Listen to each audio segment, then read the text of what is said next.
People in Russia are writing me saying that it's important for them what I'm doing. It's important for people because they see it on the kitchen somewhere away and they're afraid of censorship, afraid of their neighbors, afraid to say something. And then there is some guy saying what they're afraid to say.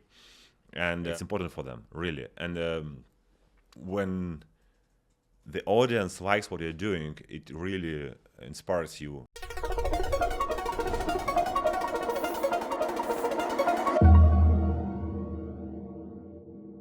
My name is Andrey Zakharov. I'm a so-called indie journalist. Indie journalist is a mixture of freelancer and a journalist with his own project. So I'm in the middle of influencer, blogger, and a journalist. I have my own projects with my name on it.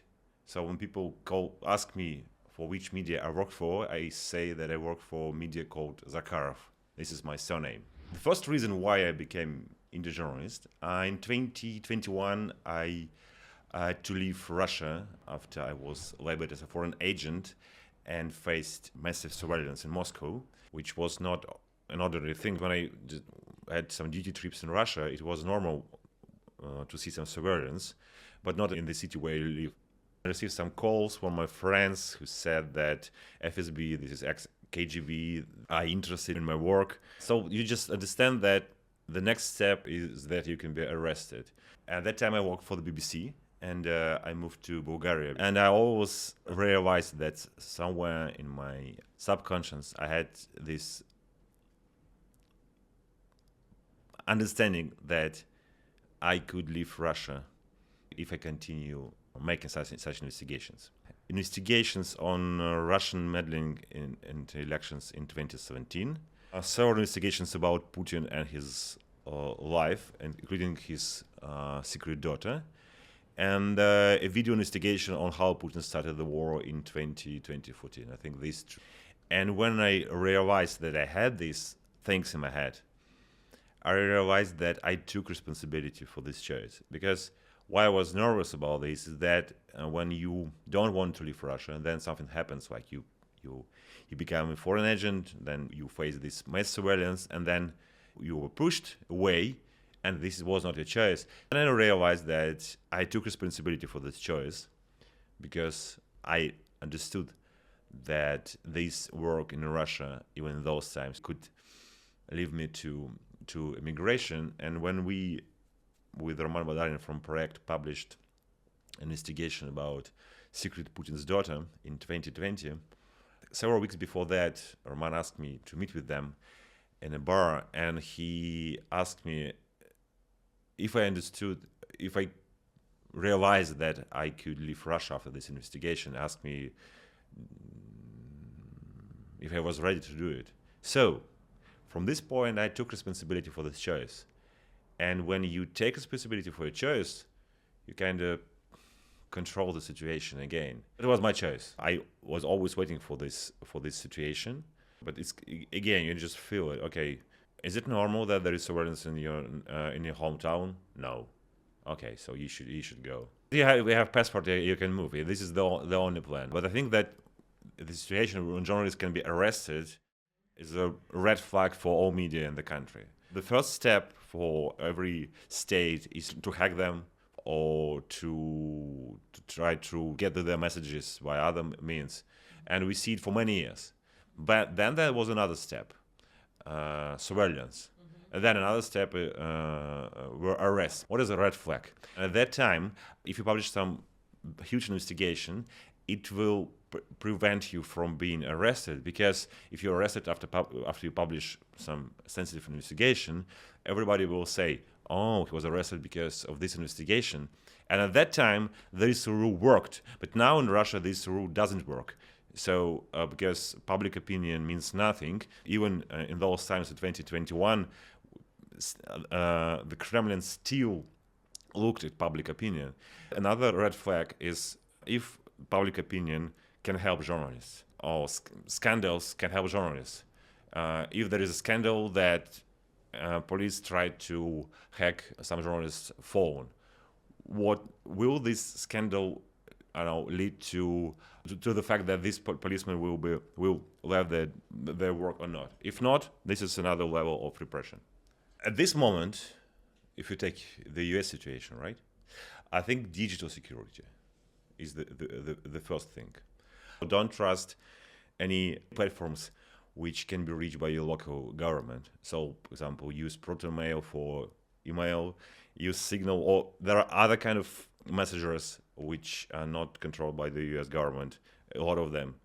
Then another part of digital surveillance is strong password, two-step verification, because our security services, they tried to hack us and they tried to hack me many times.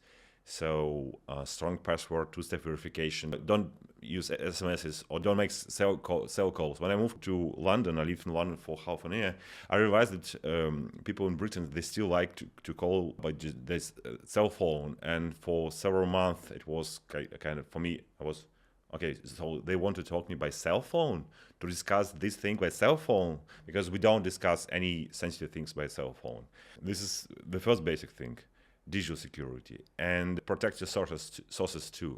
In Moscow, I think the same situation is in most US cities. There are cameras with face recognition, which is very, very, very dangerous thing, because they can trace you, they can see where you were, and they can see whom you met. And so you should protect your sources. When you're in a hotel, we don't leave our laptops in the hotel, even when we are in the West. So you should do the same things as you see in or read in detectives. When you work as a journalist for a long time, the audience knows you, and so when you publish something, people don't say that BBC published this investigation or New York Times published this investigation, but also this particular journalist published these investigations. And it's important that in our times of post-truth, it's important for people to trust to the journalist. 20 years ago, it was very difficult to make your own journalism, because you had to run your own website or to buy a newspaper and to publish a newspaper. But now you have platforms. And in Russia, many journalists started to do it, started to go on this path many years ago. If you have a huge audience and if you can make journalism, why should you give your name to any media while you can be media in your own name? We can speak about money, but this is kind of, so I understood that when you long as a journalist for a long time, you become a brand. So there's BBC brand, New York Times brand, but there is you as a brand. For some people, it's important that they read New York Times, because this is a brand. For other people, it's important to read or to follow a particular journalist. I know you, Andrey, you're a good man, I know your investigation, so I trust you. And it works very well with video. Because when people read texts, it's sometimes different. People consume news from videos now, while journalists are still text-oriented. Alexei Navalny, the leader of the Russian opposition, who was killed by Putin in 2024, he realized it long before other journalists. So when his blog on LiveJournal, this was a very popular platform in Russia, was blocked in 2014, he realized that he should find another platform, and he liked texts. And he didn't like video, but he realized that the audience is there on YouTube. And he started to make investigations, video investigations. And this is how he reaches huge audience. And some investigations led to big protests in Moscow. I would start YouTube area. Navalny showed us how huge audience you can reach with YouTube, with video. But we still started to work with YouTube, I think only after we left Russia. You can take my film about how Putin started the war in 2014. The text was read by maybe 200,000 people, but the film was viewed by 10 million people. The difference is so huge. And I would start to make it earlier. I started to make videos in 2020. I think the same all over the world. If you want to go to wider audience, to people in regions, you should make video. When you have your audience, you can always take this audience to any platform. Sure, you will not reach millions of views, but if you need, you will not receive a lot of money from these people. But I have audience, and I can tell to them, let's go to this platform, and could you please help me with the donations in this way? But I understand that maybe in several years I will be journalist with very small audience, not because I'm not popular, but because there is very, very small platform with, I don't know, 10,000 people there, but still some audience who pay you money so you can live with this money, not millions of views. But I think that YouTube will work in Russia, will work with VPN, and at least for the next several years. The audience, people in Russia are writing me saying that it's important for them what I'm doing. It's important for people because they see it on the kitchen somewhere away and they're afraid of censorship, afraid of their neighbors, afraid to say something. And then there is some guy saying what they're afraid to say. And it's important for them, really. And when the audience likes what you're doing, it really inspires you. So this is the reason why I'm ready to work just for small audience, but which still will support you and will like you. You can get a lot of data using open source intelligence.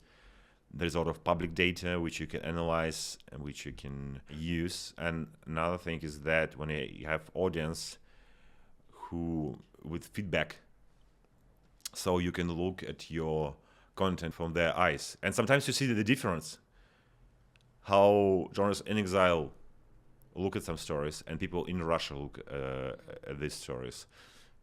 Still, the Russian society is very atomized, but if you want to reach wider audience, you should be relevant to them, looking at the world with their eyes. You are in Europe, but physically, but mentally in Russia, but while you're a journalist, I think it's normal.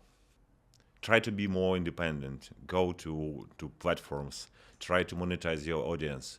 If you start making your own brand, or at least think about it, now you will have time when any big media outlet is closed. New York Times is closed. What you will do next? And be brave and think that you can be on camera, for example. Try it, think about it. Or think about Substack or about podcasts.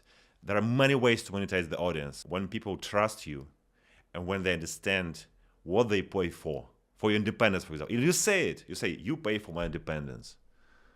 And they like it, but they are not ready to pay for big media with people they don't know, but they're ready to pay for a particular person whom they like.